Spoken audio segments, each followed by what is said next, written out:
Navbatdagi adresimiz Namangan shahar Hamza Kalsovoyda bo'ldi. Ushbu xonadonimizga 80 yorata qo'yib berganmiz. Ichida eshigi bor edi. Ko'rishingiz mumkin. Sochig'i berdilar, brat. 5 euro. Prujinalari, motorlari.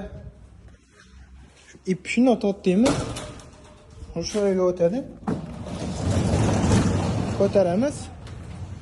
Ochiladi.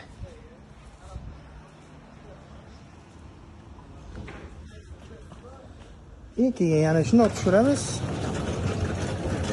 Yopiladi. Eshiklari ichi oq, tashqarisi mokra asfalt bo'lgan. Shuni tortamiz. Yana pult rejimga o'tadi, xudo xolasa.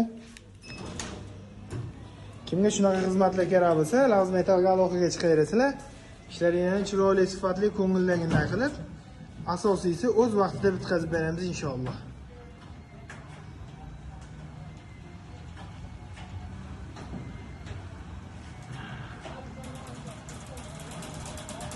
Kimga shunaqa xizmatlar kerak bo'lsa, pastdagi nomerlarga aloqaga chiqaverasizlar. Pastda nomerlarimizni qoldirib qo'yamiz.